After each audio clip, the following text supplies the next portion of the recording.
right. Hey y'all, welcome to the Devon Morris Unfiltered Call-In Show. Have a seat.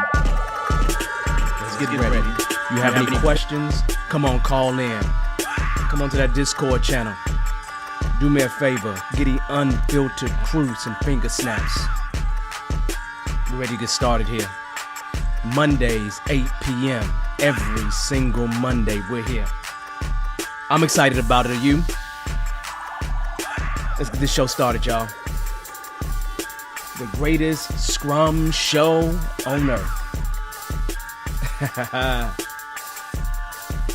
I'll see y'all soon. Enjoy.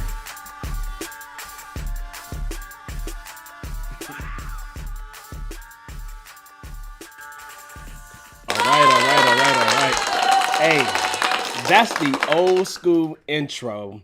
And I just found it and I had to do the old school intro.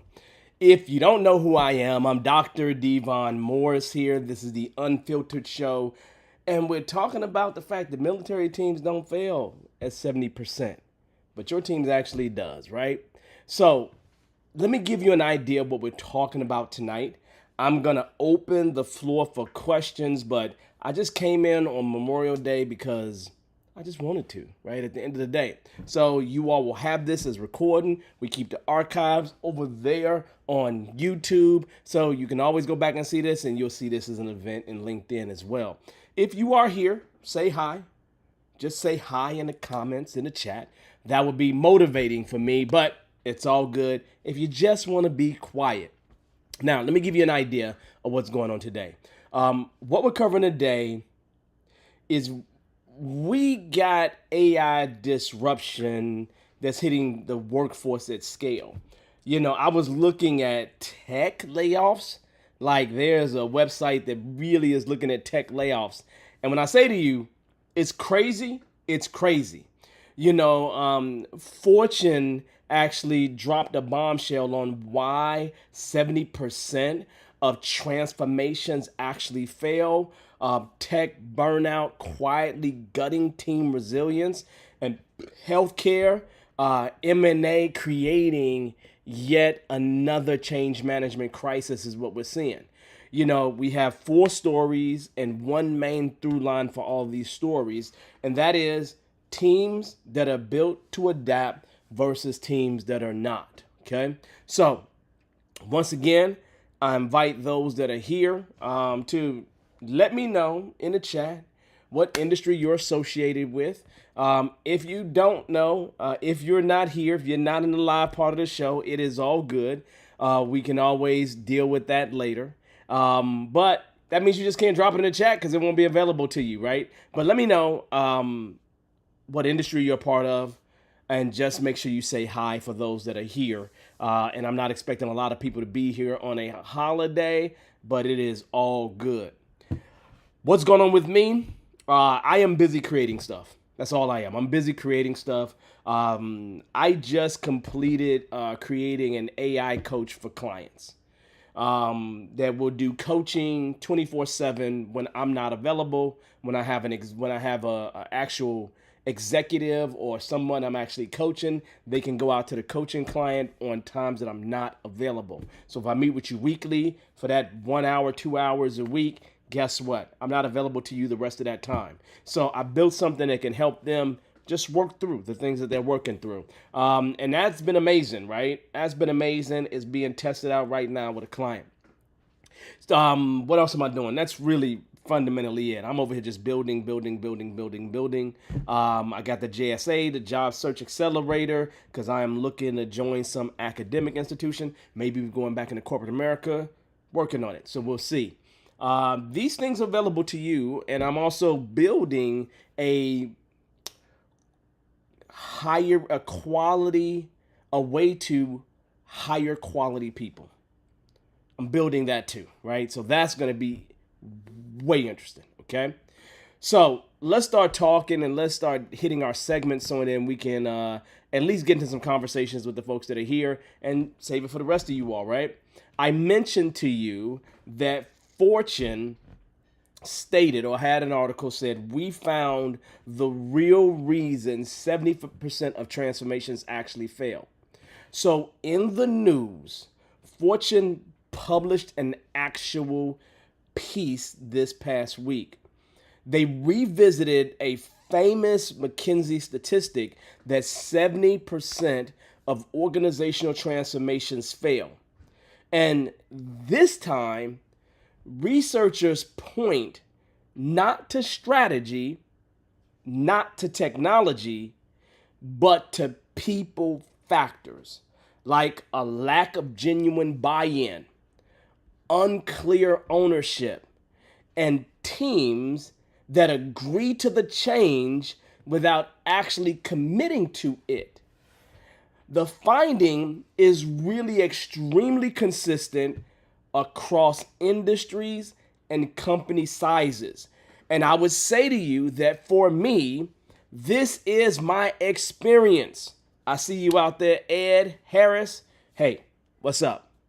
So it's one of those things that I see in organizations again and again and again. And if you've been in an organization, you've been a part of a transformation, you can see those people that haven't agreed to it. And I've been in IT most of my life, or IT across almost every industry. And IT changes goals and directions so much. And then the people just got to go along with it. Okay. Now, in terms of the connection here, there's a connection to the research that I've done. And this is a goal commitment story, really hiding inside of change management as a headline. The research is really precise about this distinction. Agreement is not commitment, and people tend to forget that.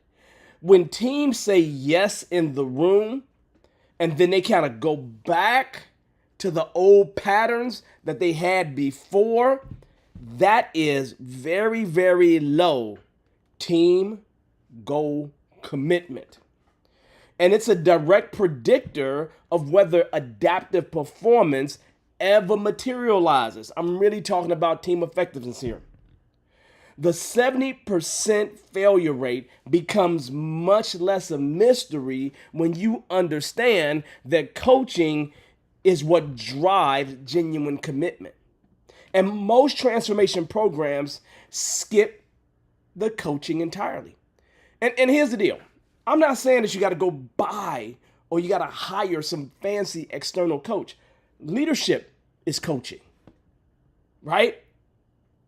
You have to help people make this transition. You got to help them move from low goal commitment, low team goal commitment to higher commitment, right?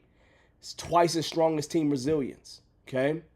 See, the thing is, if I go to the research I've done, the indirect pathway from team coaching through goal commitment to adaptive performance is twice as strong as what resilience is. Commitment isn't just a nice cultural outcome. It is one of the strongest routes that determine performance. And this article really says that. So it's something that you should pay attention to. My statement is clear, right? Every single leader reading this or looking at that article shouldn't think that the problem is somebody else's. They shouldn't think that. You know, you can say we got the buy-in. You can say we did the town halls. You could say we sent the all hands meetings and emails and other emails asking people, telling people to just go ahead and jump on this. You can get a directive all you want to. Yeah, I guess that's agreement, right? But agreement and commitment are not the same thing. They're just not. And I'm really talking about commitment, which that article is talking about. Commitment is the reason why 70% of transformations actually fail. The research shows that goal commitment is built, not just announced. Not just pretending like you just told them and they're just going to run with it all the way to down the yellow brick road, to the goal place, right? To the outcomes. You can mandate it. from your slide deck in your ivory towers. You can do that. But the mechanism is coaching. That's the mechanism. That structured team level coaching that surfaces resistance, that builds shared ownership, that aligns actual purpose. That's what you want that coaching to actually do. See, when organizations skip that step, they essentially are hoping that commitment happens on its own magically. So if you're leading a transformation right now, your coaching investment ended at the onboarding, just a part of the preparation, you are statistically on the wrong side of the 70% line. The fix isn't another strategic refresh. It's not. It's not a reorg, y'all. It's going back to the actual team and doing the real work that it actually takes to get to build the actual real commitment. That's what you're looking to do. Now, I want you to think about the last transformation initiative that your organization launched. The last time when you have one of these situations where you were asked or your team was asked to move forward in a direction, to make some kind of commitment. Question you got to ask yourself at this point, and I would love to know this, from the last one that you experienced. Did your team agree to it? Or did they actually commit to it? There's a distinction. If your team agreed to it, just drop the word agree in the comments. If they actually committed to it, then drop the word commit in the chat, right? Look, here's the deal. I'll give you some bonus points if you tell me why it makes a difference. Tell me why it makes a difference. I'll give you some bonus points, right? You see this in the future, just think about it, okay? Just think about it. So realistically, what the Fortune article is saying at the end of the day is that most transformations fail because they get people to agree, not to commit. And there's a difference between the two. All right, let's talk about something that's near and dear to our hearts. McKinsey recently talked about AI in the workplace, a report for 2025. Newsom's really AI executive order is what I'm pointing to, right, as well. So McKinsey 2025 workplace AI report dropped this week alongside of California Governor Newsom signing a first of its kind executive order to prepare workers and businesses for AI disruption. Okay? Now, it's crazy, y'all, because it was just this morning I am looking at a website. And, you know, I would show it to you all, but it's not here. I don't have the tool to show it right now. But when I say to you, legitimately, it's layoffs.fyi. And when I say to you that in 2026, tech companies alone, there's been 114,210 people laid off. Across 150 tech companies, those have been the layoffs. Just in tech, y'all. And these have been, the vast majority of them are attributed to AI. Literally. You know, I'm looking here, if I was to sort this by, and it's literally layoffs.fyi, right? You know, if I'd sort by when it happened or when this stuff happened, I mean, when I see numbers, 8,000 people laid off, 30,000, 22,000 at Intel, 16,000 at Amazon, right? Tesla, you know, I mean, literally big numbers here, right? So here's the deal. I know California is preparing, but McKinsey's data shows that AI adoption is accelerating faster than the workforce adaptation to it. The gap between what AI can do and what teams know how to do is what is widening right now. Is the gap is getting bigger and it's not closing anytime soon. Newsom's order acknowledges the same tension at the policy level. essentially saying the market isn't solving the problem fast enough. If I was to look at this and put it through my lens, this is a learning agility problem at scale. See, team learning agility, the capacity to extract insight from new situations and apply it real time from the things that you're not trained for, is exactly the variable, the construct under pressure when AI reshapes workforce faster than teams can process. The research finding that makes this urgent is coaching is one of the single strongest predictors of learning agility. This really is. And critically, the moderation shows that teams with lower learning agility benefit the most from coaching.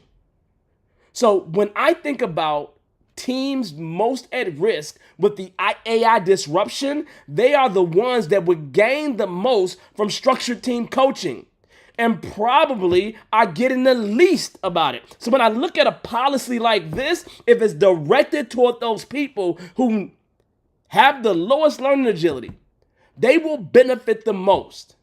So I hope Governor Newsom watches this and is able to apply this to the policy, okay? See, in my research, I found that the relationship between team coaching and team learning agility was the largest one in the model that I had that accounts for 73.9% of variance, okay? That's just the mechanism, y'all. AI readiness isn't a training problem, it's a coaching problem. How can you train somebody for things that keep changing? So they have to have some learning agility to be able to adapt to these things. See, both McKinsey and Newsom are pointing at the same gap. AI is moving faster than people's capacity to adapt. Most organizations are responding with training programs, upskilling initiatives, certification tracks. That addresses the individual's knowledge.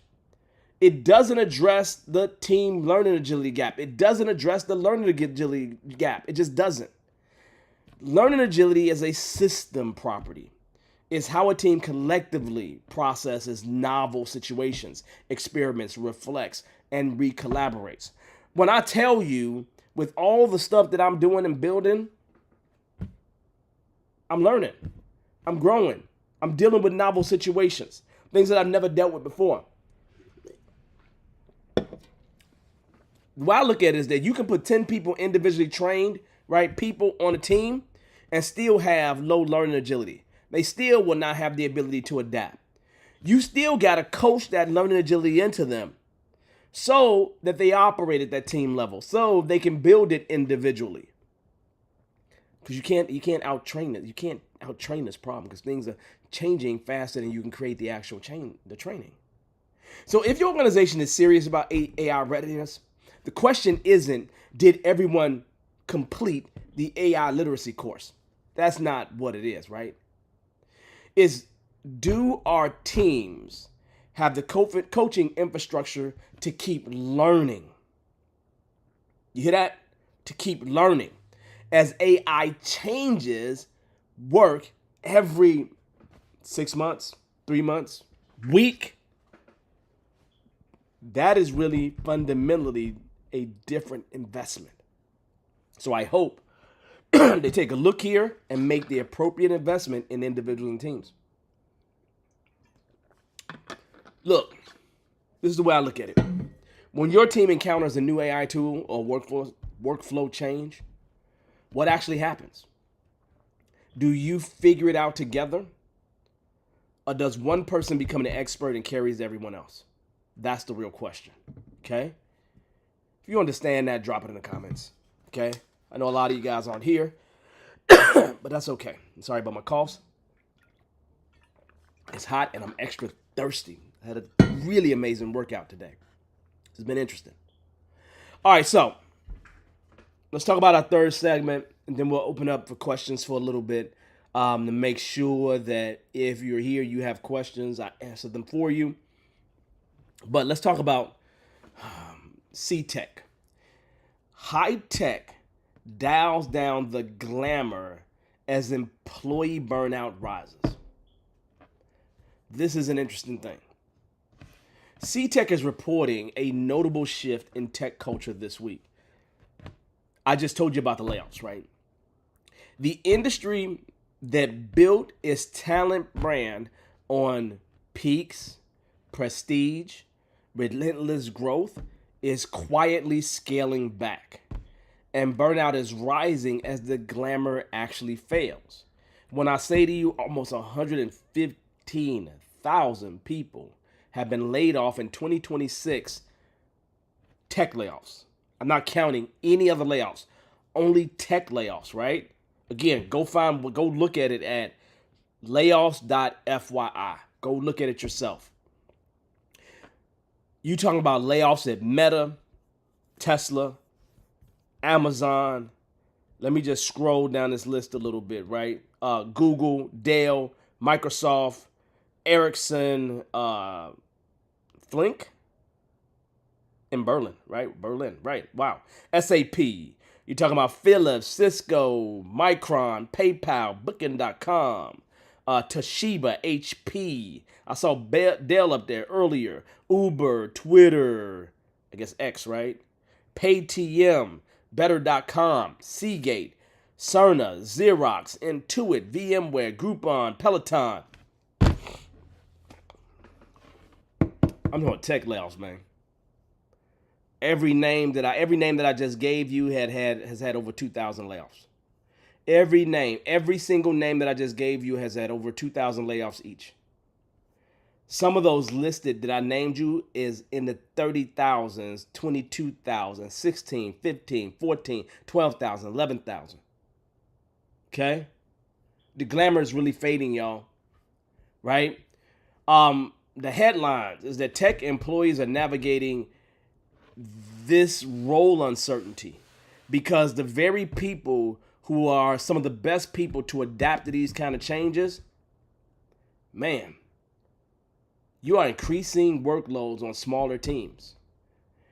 The psychological contract that existed prior no longer holds, y'all. The result is a resilience crisis hiding underneath the productivity metrics. And the vast majority of stuff is associated with the AI disruption. The vast majority of it, right?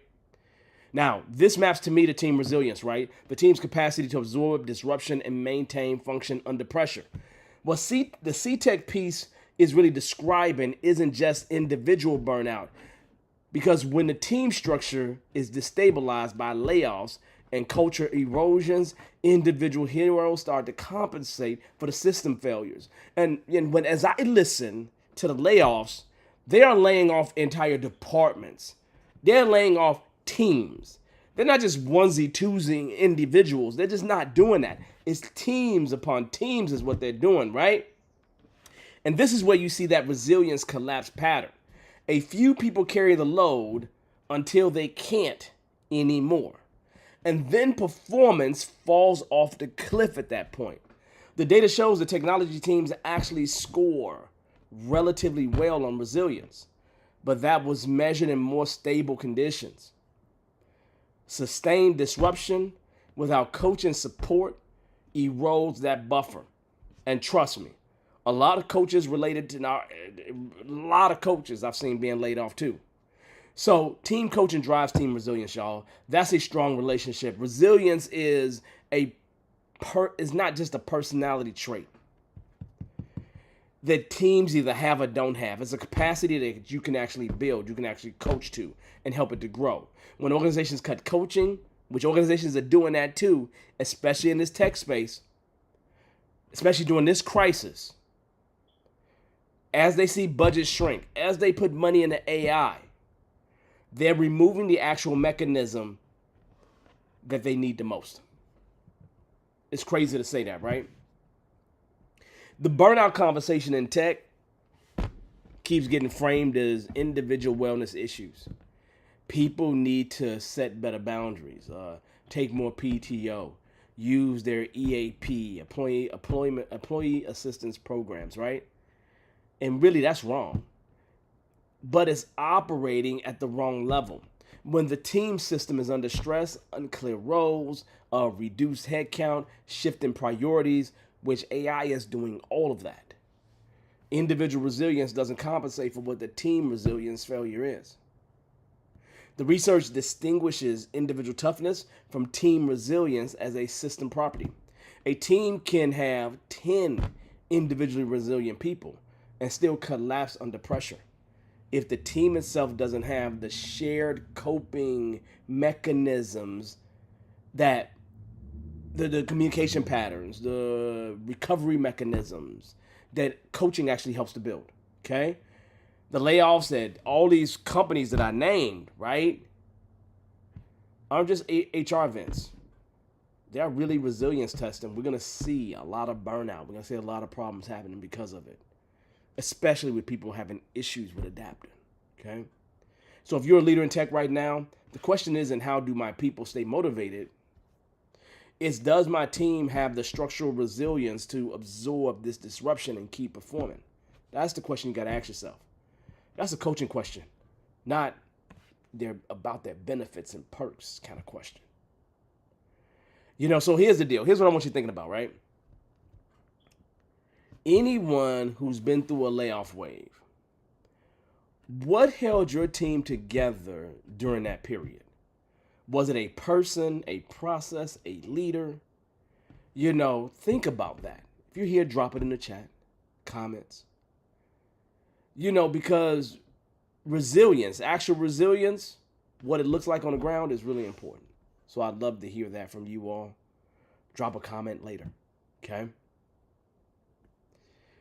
Last thing we're going to talk about, right, is these getting merger and acquisition change management right in healthcare. This is something that was talked about by Guidehouse. Guidehouse published a piece this week on healthcare M&A, change management in particular, noting that the integration failures consistently trace back to cultural misalignment and team dysfunction, not technology gaps, right? That's not it. Not the financial model errors. As healthcare consolidation continues at the pace that it is, the human side of integration keeps getting underinvested. And sometimes we don't pay attention to that. I'm just thinking about me driving, back at home in Chicago and seeing hospital names or clinic names change to University of Chicago. That's not in Chicago. Okay? So these things are happening, right? I'm seeing it in real time, even though I'm not paying attention to it, but I'm glad that I read this piece here. Because the thing about healthcare is really interesting. They really score the lowest on most of these constructs, most of these variables, right? They do a really great job of helping healthcare workers individually, but a very poor job of helping teams, right? So you see a lot of burnout. So when you have this overlay of merger and acquisition disruption on top of the lowest performing industry profile in my data set, the change management risk isn't theoretical. The teams that are already undercoached, under resilient, or lower in learning agility are being asked to absorb structural reorganization. That compounds the problem, y'all. It really compounds the failure. So when I think about healthcare M&A failing, why it keeps failing, for the same reason other transformations fail, goal commitment gets assumed rather than built. Two organizations merging doesn't mean two teams suddenly share purpose. They just don't. The benchmark gaps matter here, right? Because consulting firms are different. Government is different. Tech is different. Right? And you got to find some way to make sure collectively we're moving in the same direction. Collectively, we have shared purpose. So if you're a healthcare leader, right, when your organization went through that merger or major restructuring, was team coaching a part of it? Part of that integration plan? I doubt it. But hopefully it was, and hopefully you'll be somebody that's very, very different. Okay? So, that being said, that gets us all lined up for those 4 stories. See, these are the things that really caught my attention this week. 4 different stories, one consistent finding that teams are built with teams that are built with the coaching infrastructure to adapt are fundamentally different from teams that are just hoping they can. That's the reason why I wrote that tagline. The military teams don't fail at a 70% rate because they build in these things. They build in that infrastructure. They have that coaching infrastructure that allows them to deal with disruption way different than almost anybody else. But don't let me be the only person that tells anybody about this stuff. Let me hear from you.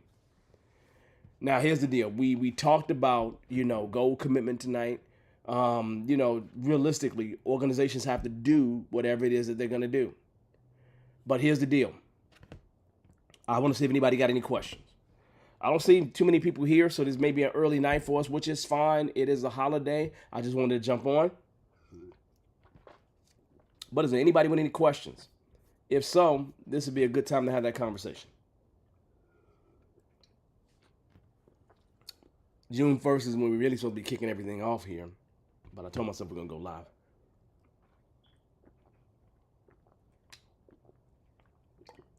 So we are back to weekly lives, y'all. We're going to get everybody used to coming back. Always a good thing. All right.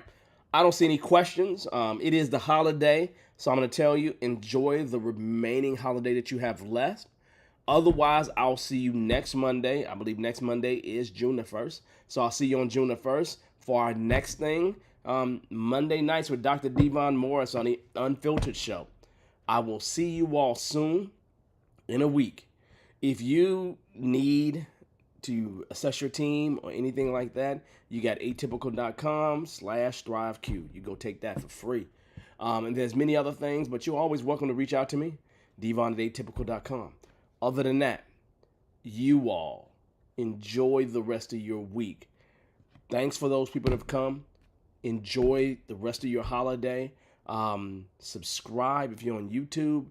If you're elsewhere, just come back for the next event. Love to see you. Other than that, peace. Have a good one. And I will see you next week. Thanks, everybody.